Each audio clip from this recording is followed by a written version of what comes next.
Hello and welcome to America's Heartland. I'm Paul Ryan. From springtime through the fall, they cut a wide swath south to north through the great American heartland.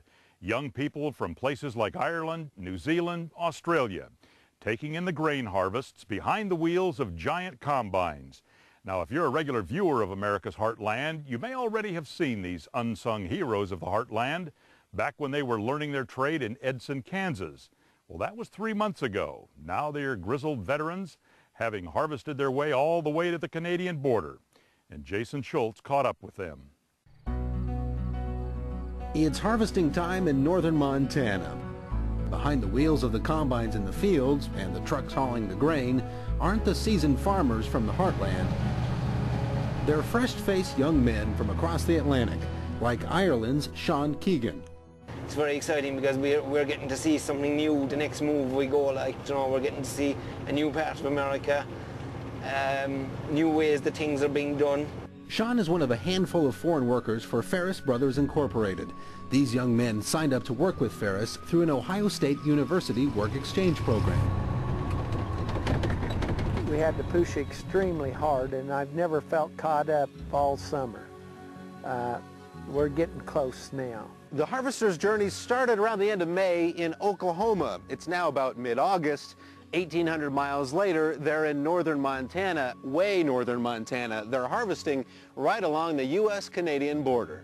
Back at home, we're used to one base, and we might travel in a, we'll say, 20-mile radius to do all our work.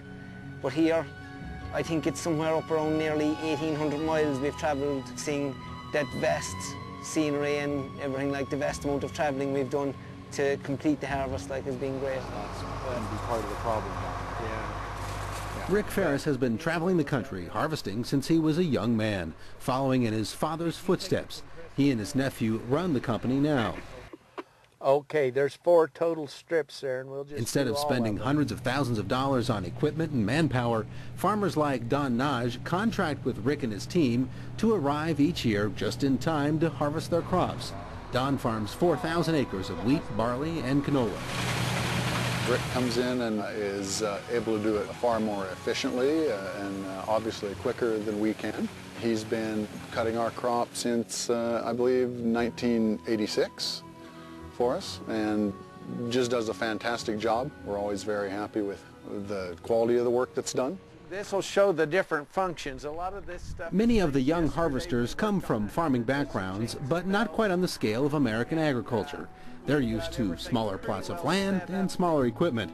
So before their nearly 2,000-mile harvesting trip begins, they go through several weeks of training. That reel will strip grain off the backside of the head. Call it Ferris University, learning about calibrating combine gears or simply how to drive these big machines. It's here where they also get used to their summer living arrangements, bunk beds in RVs for the entire crew. Me and Jory stay here. Before setting out, Sean was excited about his impending harvesting adventure. But 13 weeks later in Montana, is he still feeling positive? I think we're working well as a team, we're working fairly well, so I think we're on it. I'm not sure what everybody else thinks. But we haven't had any rows so far, and we've all got along well. Do you think, is there much left out there to come in? You got a sense of accomplishment when you haul that load of grain in and dump it. That sense of accomplishment is a big deal to these young men.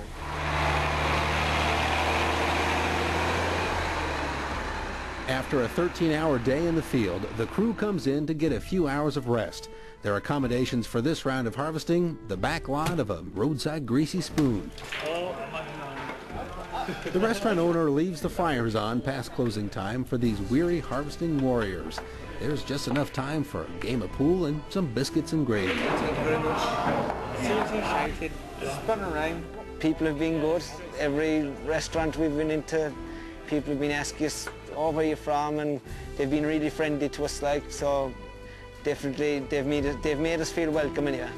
This year's harvest is winding down. Soon these young men will return to their homelands with their own tales from America's heartland. Until then, it's time to get some rest.